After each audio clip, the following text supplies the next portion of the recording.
Salut à tous, bienvenue dans la quotidienne. Millième victoire de Lyon en Ligue 1 hier soir. Ils ont fêté ça comme il se doit dans les vestiaires.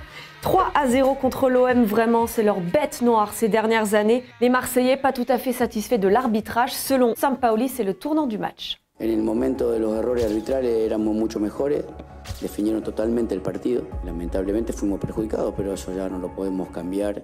En tout cas, Marseille va vite devoir surmonter sa déception pour préparer son match retour de Ligue Europa Conférence. D'ailleurs, vendredi, Thomas, vous demandez si vous croyez toujours à la qualification après la défaite 3-2 contre Feyenoord. Lilian, je pense que c'est fichu. Feyenoord a une belle attaque et pousse Marseille à la faute, nous dis-tu.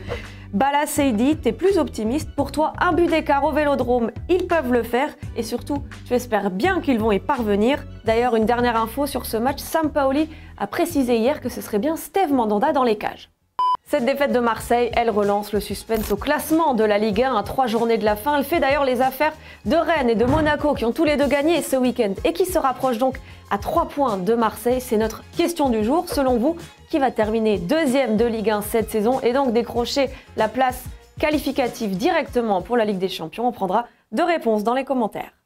En revanche, la qualif européenne, ça semble compromis pour les Lillois, battus 3-0 par 3 sur 3 pénaltys et 2 cartons rouges. C'est du jamais vu en Ligue 1 depuis janvier 1992. C'est bien simple, j'étais pas née. Menteuse. J'étais pas beaucoup née. En tout cas, Jocelyn Gourvenec, il en a gros sur la patate du coup. Il y a le penalty, puis il y a le deuxième carton rouge qui, je trouve, est sévère également. C'est assez troublant de voir qu'il y a eu 3 pénaltys aujourd'hui, aucun pour nous évidemment. Voilà, donc c'est une très mauvaise après-midi, pas du tout l'après-midi qu'on pouvait imaginer. Le football vrai qui nous emmène au Japon avec la frappe bien sucrée du bien nommé Suga.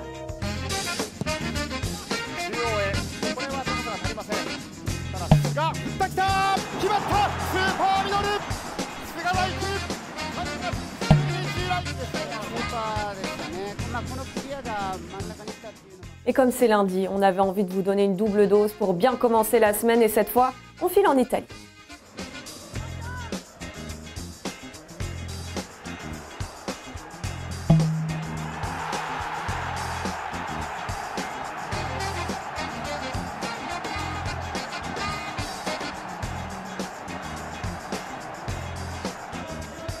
En Turquie, Trabzonspor est assuré de remporter le championnat après son match nul 2-2 contre Antalyaspor, premier titre pour le club depuis 38 ans. Cette fois, j'étais vraiment pas née et beaucoup de supporters non plus. Résultat, la fête après, une dinguerie.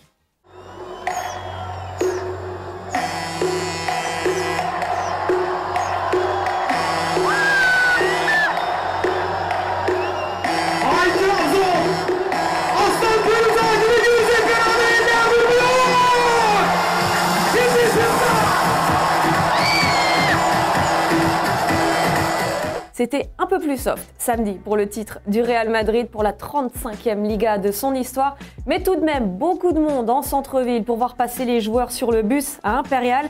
Carlo Ancelotti en a profité pour ressortir la plus vieille vanne de l'histoire. Tu la connais? Non. Benzema non plus.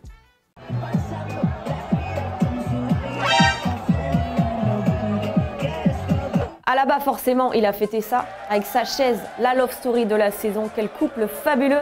Et Nacho, il a peut-être trouvé sa reconversion.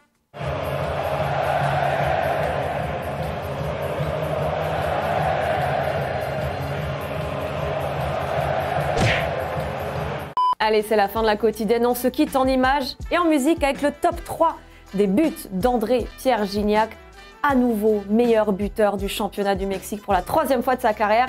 Bravo Dédé, ciao ciao et à très vite.